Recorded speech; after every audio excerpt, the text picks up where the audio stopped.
Assalamualaikum. We are going to discuss the K-mean clustering, the topic of machine learning. K-mean clustering का जो background है वो असल में बिलोंग करता है वेक्टर क्वांटाइजेशन से।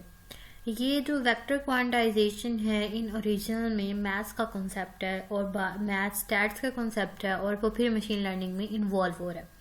और वो मशीन लर्निंग में इन्वॉल्व इस तरह हो रहा है कि वो K-mean क्लस्टरिंग की टेक्निक जो है वो वेक्टर क्वांटाइजेशन से मिलती है।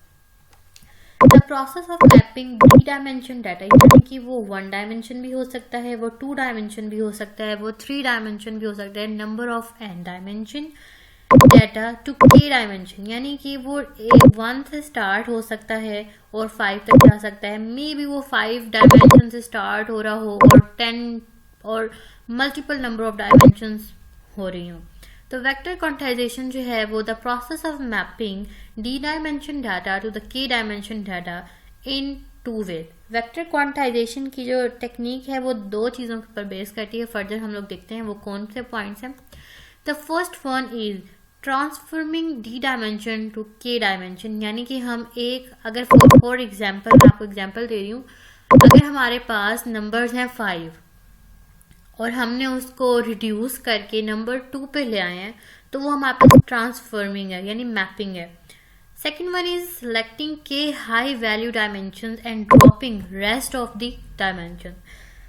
जस्ट फॉर एन एग्जाम्पल हमारे पास जो है ना वो बहुत सारी वैल्यूज़ हैं, उन वैल्यूज़ में से हम ऐसे करते हैं कि 1-2 स्किप करते जाते हैं, हम लोग डिस्टेंस चेक कर लेते हैं या वेटेज निकाल लेते हैं, तो उससे हमें ये पता चलता है कि जिसका वेट हाई है वो हम सेलेक्ट कर लेंगे, जिसका वेट लो है वो हम उसको छोड़ देंगे।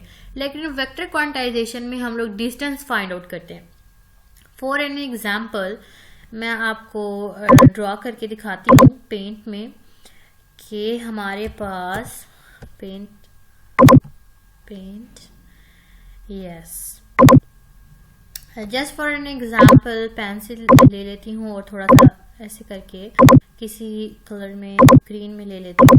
That for an example there is one number like this, मतलब it's too big but not that like okay ये हमारे पास ना 4 to 5 वैल्यूज हैं। जस्ट एन एग्जाम्पल जब हम वेक्टर क्वांटाइजेशन करते हैं तो हो सकता है कि मैं ये पिंक ले लूँ, मतलब ये जिसमें मैंने टिक किया है पिंक से वो मैं ले लूँ और ये ले लूँ और ये ले लूँ, और किस बेस पे लूँ कि ये दोनों जो वेरिएबल्स हमारे पास ये 2 डाटा हैं इनका डिस्टेंस जो है वो कम है, तो मैं ये ले लेती हूँ। तो मैं ये डाटा तो सारा ले रही हूँ लेकिन ये चीज़ को स्किप कर रही हूँ, तो ये वेक्टर क्वांटाइजेशन की एक टेक्निक है। ठीक है, अब जैसे ये एक हमारे पास समझे हॉरिजॉन्टल लाइन है एंड 1 2 3 4 5 एंड 6, मैं इसको 8 तक करना चाहती हूँ, 7 and 8. It's a 1, it's a 2, 3 and it's moving on to the 8. अब वेक्टर क्वांटाइजेशन क्या कहती है कि आप ना ग्रुपिंग कर लें नंबर्स की। मैं जो है वो ग्रुप बना लेती हूँ, इनको ग्रुप बना लिया ये, ठीक है, मैंने एक ग्रुप ये बना लिया 1 2 3, एक ग्रुप ये बना लिया और ये 2 का जो है वो एक ग्रुप अलग से बना दिया। डन हो गया। अब वो क्या कहता है कि ये जो आपने ग्रुपिंग कर लिया है ये आपके पास वेक्टर क्वांटाइजेशन है, बट वेक्टर क्वांटाइजेशन ये कहती है कि आप इसमें से कोई ना कोई वैल्यू स्किप भी कर सकते हैं। फॉर एग्जांपल मैं 1 को कर देती हूँ स्किप और 3 को भी कर देती हूँ स्किप, और इन दोनों की जो वैल्यूज हैं वो मैं 2 में मर्ज कर देती हूँ। तो ये वेक्टर क्वांटाइजेशन ये है कि मेरे पास 1 2 3 डायमेंशन डाटा था, उसको मैंने 1 में चेंज कर दिया। दैट इज कि मैंने डी डायमेंशन डाटा को के डायमेंशन में चेंज कर दिया, ट्रांसफॉर्म कर दिया। और इसमें मैंने यहाँ पर ये 2 टाइप्स हमने डिस्कस किए हैं। पहली टाइप तो ये थी कि मैंने ट्रांसफॉर्म कर दिया डी टू के, डी से मैंने के में ट्रांसफर कर दिया, और इस पॉइंट के ऊपर मैंने कुछ वैल्यूज को स्किप कर दिया क्योंकि मुझे मेरे फार्मूला जो मैंने अप्लाई किया डिस्टेंस का ये ज़्यादा रिलेटेबल थे, इनकी हाई वैल्यूज थी तो मैंने इनको ले लिया। That's it. Moving on to the further point, all set. Now next point is the compression. Compression क्या चीज़ है, यही अभी मैंने डिस्कस की है, ये कि 1 भी स्किप कर दिया, 3 भी स्किप कर दिया और दोनों की वैल्यूज को मर्ज कर दिया 2 में, तो that is known as the compression. इसको एक्सप्लेन कैसे होता है कि हमारे पास जो नंबर ऑफ n है वो है 8, ठीक है, हमारे पास d है. अब जब हम लोग कैलकुलेशन करते हैं तो यहाँ पर 4 भी हमारे पास हो जाएगा कैंसर, 6 भी कैंसर, तो ये कितना हो गया 5. एंड 8 और 9 में से मैं मे बी कोई भी, या तो मैं 6 ले लूँ या मैं 7 ले लूँ, ये 7 ले लूँ या 8 ले लूँ, ये मुझ पर डिपेंड कर रहा है, या ये जो हमने क्राइटेरिया इस्तेमाल करना है फार्मूले का उसके थ्रू मे बी मैंने इसमें से जो है ना वो 7 ले लिया है और 8 को मैंने ऐसे कर दिया. तो अब पहले हमारे पास n जो है वो 8 थे और अब n जो है वो हमारे पास कितने हैं 3. तो अगर हम लोग थोड़ा सा अपना माइंड लगाएं तो हमें पता चलता है कि अगर हम 2 की पावर 3 कर रहे हैं तो वो हमारे पास 8 आ रहा है. It's okay. इसका मतलब ये है कि हमारे पास सिर्फ 2 बिट्स हमने स्टोर करने हैं. जब हम लोग 8 बिट्स की जगह, 8 पहले सिर्फ वर्ड थे और 1 जो है वो 2 बिट ले रहा था, यानी कि 16 ले रहे थे बिट्स, टोटल 16 बिट्स. ये मेरी एक एग्जाम्पशन है, नॉट एक्यूरेट वैल्यू. अब वो ले रहे हैं सिर्फ और सिर्फ 2 बिट्स, तो it is known as a compression. But when we do compression there is some loss. We will move. Let, अब एग्जाम्पल हम लोग डिस्कस करने लगे हैं. Let we have an image of 24 bit colour depth. उसमें 24 बिट्स इस्तेमाल होने वाले हैं. सच एन इमेज हैज 2 की power 24 colours, it mean 256 colours. We need to display it on a screen that can support 256 colors. Normal सी चीजें हैं. We need to have vector quantization. अब इसका मतलब हमें ज़रूरत क्यों है वेक्टर क्वांटाइजेशन की. 256 कलर्स की अगर हम लोग इमेज पूरी की पूरी सेव करवा देंगे तो मेमोरी का जो है वो बहुत ज़्यादा यूज़ होगा. इस तरह से और भी बहुत सारे इश्यूज हो सकते हैं. तो हम डाटे को हमेशा कंप्रेस करके रखते हैं ताकि मज़ीद डाटा आ सके और हमारी जो भी एनालिसिस की मशीन है वो ज़्यादा से ज़्यादा डाटा के ऊपर इम्प्लीमेंट हो सके. तो इसलिए हम लोग कंप्रेशन करते हैं कि ज़्यादा से ज़्यादा हमारे पास सैम्पल डाटा अवेलेबल रहे. Next, the color density of quantized image should be close to the original image densities. ये हमारे पास एक बहुत इंपॉर्टेंट पॉइंट है. हम लोगों ने उसको कंप्रेस तो कर दिया तो नॉइस जनरेट हो जाएगा. उस नॉइस के लिए उसने कहा कि हमें इस तरह से उसको कंप्रेस करना चाहिए कि जो उसकी ओरिजिनल फॉर्म है ना उससे रिलेटेड ही हो. It is the called density estimation. This is known as density estimation.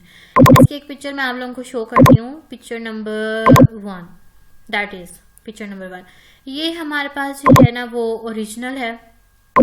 Again मैं कुछ और कलर ब्लू ले लेती हूँ. ये जो चीज आ रही है ना ये जो सारा है ओरिजिनल एस है. तो उससे रिलेटेड हम लोगों ने कलर्स लिए हैं. दिस इज जो है हमने कहा कि रिलेटेड होना चाहिए उससे ओरिजिनल का. तो इसने ये सेकंड एग्जांपल में आप लोग देख सकते हैं कि यहाँ सारे कलर्स जो है वो ऐसे फैले हुए हैं. तो हमने जब उसके ऊपर डेंसिटी एस्टिमेशन ये कहती है कि हमने इन कलर्स को इस फॉर्म में लेकर आए हैं. ठीक है, ये इस फॉर्म में कैसे आए हैं वेक्टर क्वांटाइजेशन के थ्रू.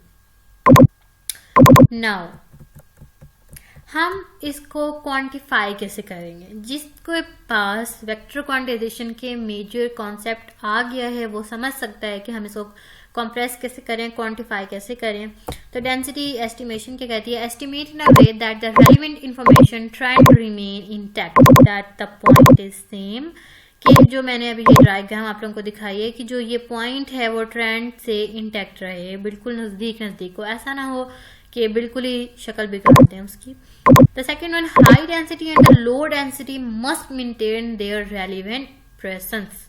यानी कि जहां से वो पॉइंट स्टार्ट हो रहा है, हम इमेज की बात कर रहे हैं, जहां से वो पॉइंट स्टार्ट हो रहा है वो पॉइंट और जहां पर वो इमेज का लास्ट लो पॉइंट है वो दोनों पॉइंट्स जो है ना जो हम जब कंप्रेस करें तो उससे बिल्कुल नज़दीक हों, बहुत रेलिवेंट हों ताकि उसकी एक्चुअल पिक्चर हम लोग ऑब्टेन कर सकें. reference vector. For an example, there are k reference vectors mj is equal to j is equal to 1 to k. यहाँ vectors का जो मतलब है ना वो ये है, clusters ले सकते हैं और dimensions ले सकते हैं, ठीक है, dimensions ले सकते हैं x डैश t. अब जो हमने एग्जाम्पल की है उसको इस चीज में कह रहा है कि जो हमारे पास सैंपल है, सैंपल हमारे पास इमेज है, इमेज हमारे पास क्या है 2 की पावर 56, 2 की पावर 256. तो 2x हमारे पास जो वैल्यू है वो 2 है और t की वैल्यू क्या है 256 और 1 जो है वो जा रहा है n तक, यानी कि उसकी जो वैल्यू है सैंपल की वो बहुत ज्यादा हो सकती है.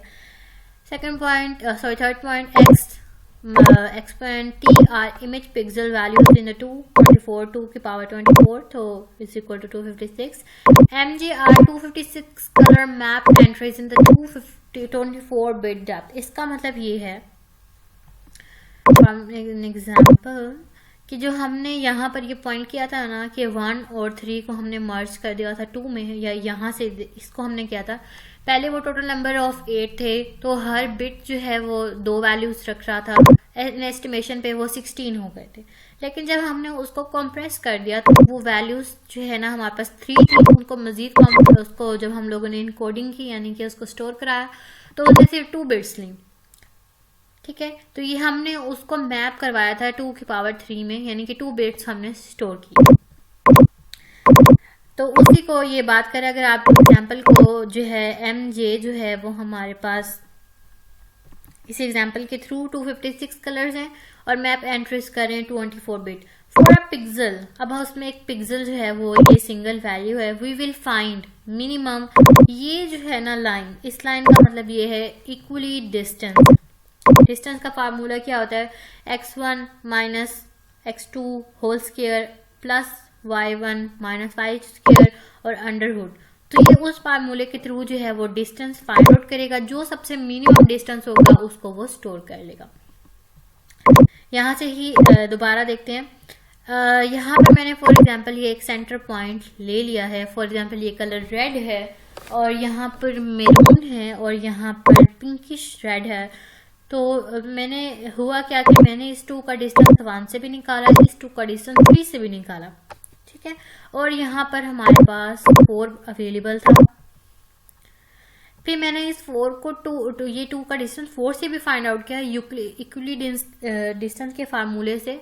तो देखा कि ये 4 बहुत दूर हो रहा है तो मैंने इसको ग्रुप में इंक्लूड नहीं किया और इन दोनों पॉइंट्स को आपस में लेकर 2 में स्टोर कर दिया. तो यही वो बात उसने यहाँ पर की है कि फॉर एग्जाम्पल पिक्सल हम लोग मिनिमम डिस्टेंस फाइंड आउट करते हैं और उस डिस्टेंस को फिर उससे सेव करवाते हैं.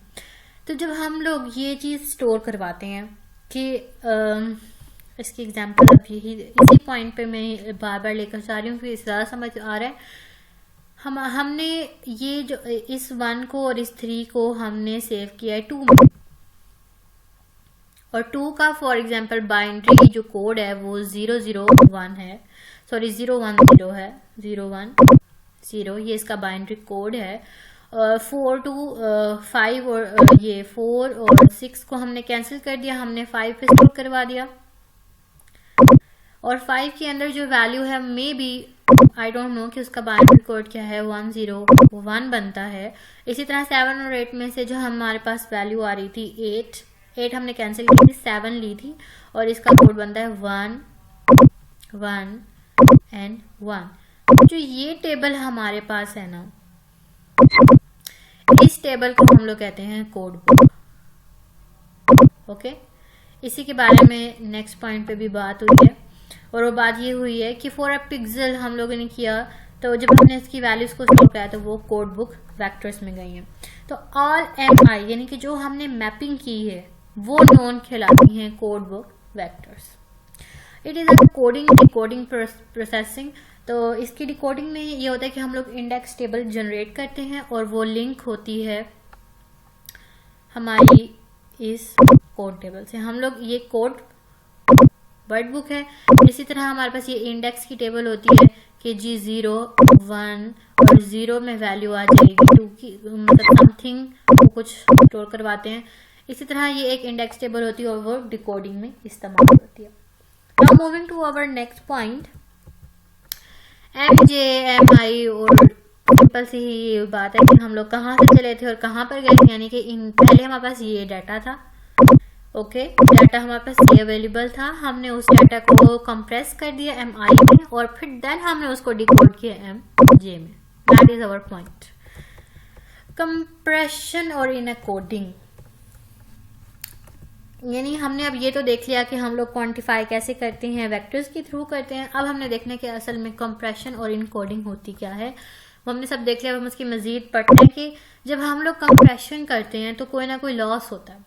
तो जो टोटल रिकंस्ट्रक्शन एरर है वो का है कि जब हम लोग इस तरह का मिनिमम डिस्टेंस फाइंड आउट करते हैं और उसको एक टेबल में डालते हैं तो वहां पर एक कंप्रेशन एरर होता है। चाहे अब अपनी एक्चुअल वैल्यू चेंज हो जाती है, 1 2 3 को हमने 2 में मर्ज किया था तो उससे कोई ना कोई इशू है, तो ये हमारे पास उसका फार्मूला है। ई जो है वो एरर को शो कर रहा है। एरर किस चीज का एरर? MI का, ठीक है, क्योंकि हमने उसको MI में बना दिया था। I की पावर K, यानी I अब इस टाइम J के तौर पे काम हो रहा है, तो J और हमारे पास ओरिजिनल वैल्यू थी उसको हमने MI में चेंज किया था। तो अब उसकी एक्सपोनेंट कहाँ तक थी? K डायमेंशन तक। सबसे पहले हमने यही पढ़ा था कि हम ट्रांसफॉर्म करते हैं और X हमारे पास सैंपल सेट है for all T exponential N। ये बीच में जो बॉक्स आ रहा है ना, ये थोड़ा डिजाइन का प्रॉब्लम है, ये एम्प्टी है, इधर कुछ भी नहीं आता। यानी कि ये T की पावर N, यानी ये T से लेकर N तक जाएगा total number target, okay. I K जाएगा। यहाँ पर B का मतलब ये है कि लेबल्स।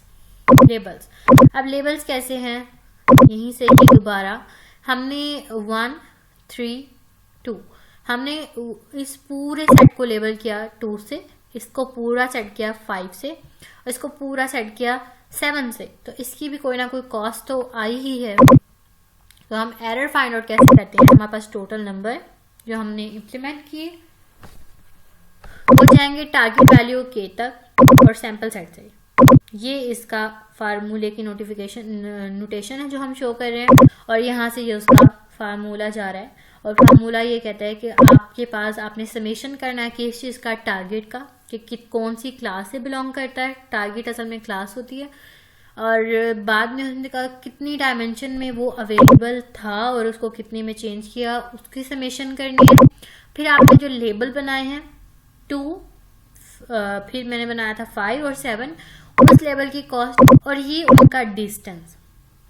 ये डिस्टेंस का फार्मूला है। अगर आप डिस्टेंस आप लोग एक दफ़ा देखें तो आपको याद आ जाएगा। मैं यहाँ पर 1 मिनट बना देती हूँ। इक्विडेंस डिस्टेंस कलर ग्रीन ले लेती हूँ। ये हम लोग लेते हैं अंडर हुड और x1 माइनस x2 और इसको ऐसे कर लेते हैं, इसका स्क्वायर ले लेते हैं और बीच में प्लस करके y1 माइनस y2 का ऐसे ब्रैकेट एंड होल स्क्वायर, ये होता है डिस्टेंस का फार्मूला।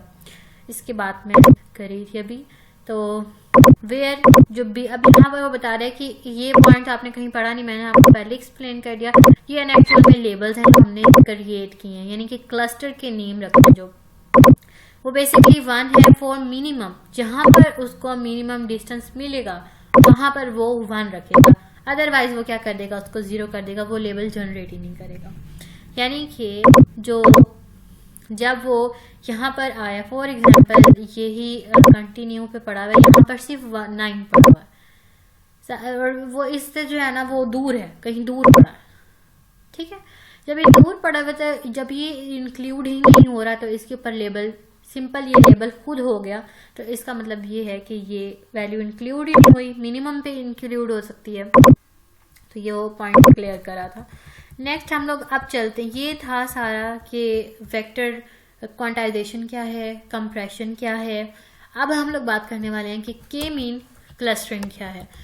सबसे पहले वही सेम पॉइंट्स हैं। सबसे पहले आपने MI रैंडमली जनरेट करना है। MI मैं बता रही हूँ कि क्लस्टर के नंबर हैं, यानी कि आपने कितने क्लस्टर्स जनरेट करने हैं, 1 करना है, 2 करना है, 3 करना है, it's all depend on you, ठीक है। Calculate estimated labels for all x, यानी कि जितना भी हमारे पास डाटा सैंपल में पड़ा हुआ है उस सैंपल के आपने लेबल्स बनाने हैं। ये है आपके पास डाटा, ठीक हो गया। आपके ऊपर डिपेंड करता है, आप इसको ये एक क्लस्टर बना दो, ये दूसरा क्लस्टर बना दो, ये तीसरा क्लस्टर बना दो, ये चौथा क्लस्टर बना दो। ये हम डेवलपर या ये एनालिस्ट जो ये बनाया उसके ऊपर डिपेंड करता है। तो वो इनिशियलाइज हमने खुद करना है रैंडमली। अब इसका मतलब ये है कि आपने क्लस्टर का सेंट्राइड जो होता है ना, सेंटर पार्ट, उसको इनिशियलाइज करना है, यानी कि कंट्रोल आई, हाँ जी। तो ये हो गया फॉर एग्जांपल mi, यानी m1, ये हो गया m2 और ये हो गया m3। फॉर एग्जांपल मैंने 3 क्लस्टर बनाने, उस हिसाब से। सेकेंड वन पे क्या है, estimated labels for all xt, आपने लेबल्स बनाने, यानी कि mi m2 इस one we say that belongs to the group F M. ये हमने बताया कि जो BIT है ना, हमने डिस्टेंस, अब हमने करना क्या है, पहले हम लोगों ने ये इनिशियलाइज कर देने हैं। फिर फॉर एग्जांपल जो ये हमारे पास कोई भी एंट्री पड़ी हुई है, इसका डिस्टेंस जो है वो इसके मीन से, फिर इधर इससे डिस्टेंस, और फिर इसका इससे डिस्टेंस, जो हमने 3 पॉइंट्स बनाए हैं उन तीनों से डिस्टेंस फाइंड आउट करने हैं। अगर वो डिस्टेंस जिसमें सबसे मिनिमम होगा उस वाले के अंदर आ जाएगा। जस्ट फॉर एन एग्जांपल, इसका जो डिस्टेंस है वो इससे मिनिमम हो जाता, तो ये वाली जो वैल्यू वो यहाँ आ जाती। जब हम लोग ये कर लेंगे तो ये स्टेप हमने बार बार रिपीट करना। Once labels are found, minimize the equation, taking its derivation with respect to mi and setting it to the 0. A reference vector is mean to all of the instances it represents. It is an iterative process. वही बातें हैं कि आपने पहले एक centre point लेना है, कोई भी रैंडमली लेने हैं 1 2 3, आपने 3 पॉइंट्स ले लेने हैं। उन 3 पॉइंट्स को बाकी पॉइंट के साथ डिस्टेंस फाइंड आउट करना है, जिसके साथ डिस्टेंस कम हो जाए उसके अंदर वो वाली एंट्री को रख लेना है। जब आप ये प्रोसेस कर लेंगे तो आपने दोबारा से सेंट्राइड को अपडेट करना है। जब आप अपडेट करेंगे तो फिर दोबारा से आपने मिनिमम डिस्टेंस फाइंड आउट करना है। जब आप दोबारा डिस्टेंस फाइंड आउट कर लेंगे तो ये प्रोसेस इस तरह कॉन्टिन्यूअस चलता रहेगा, इसलिए उसने कहा आइटरेटिव प्रोसेस तब तक चलेगा जब तक आपकी वैल्यूज एक जगह पे क्लस्टर्स के अंदर प्लेस नहीं हो जाएंगे। This is a K-mean clustering. अब हम लोग ये उसका कुछ फार्मूला है, वही जो हम अभी पहले करके आए हैं, वही सेम टू सेम लिखा हुआ है, वही ऊपर पॉइंट्स हमने बताए हुए हैं कि सेंट्राइड हम लोग कैसे निकालते हैं, कि उसकी बारे में जो भी मैं पूरा डिफाइन कर चुकी हूँ वही सब है। इम्प्रूवमेंट्स क्या है इसी K-मीन क्लस्टरिंग में, कि there are algorithms for adding and removing centroids. अब ऐसे भी एल्गोरिथम्स जनरेट किए गए हैं, लोगों ने इसके ऊपर काम किया कि वो सेंट्राइड को ऐड और रिमूव कर सकते हैं। mi की बात हो रही है यहाँ पर। Ladder cluster algorithm, a center that is far away from its nearest centroid can create a large size cluster. इस बात का मतलब ये है कि just for an example, एक जो है ना यहाँ पर पड़ा हुआ, ठीक है।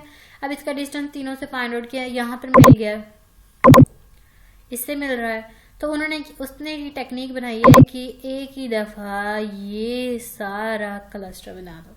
ये हमारे पास पॉइंट था, ठीक हो गया। Next, a centroid that contain many point associated could be divided into 2, यानी कि ये हमारे पास एक पूरा क्लस्टर है, ठीक है। और ये क्लस्टर को हम ऐसे भी कर सकते हैं कि हम इस क्लस्टर को एक इस पॉइंट के साथ डिवाइड हो जाए, कोई एक इस पॉइंट के साथ डिवाइड हो जाए, तो हम ऐसे डिवीजन भी कर सकते हैं, मतलब मजीद क्लस्टर्स बना सकते हैं, ठीक है।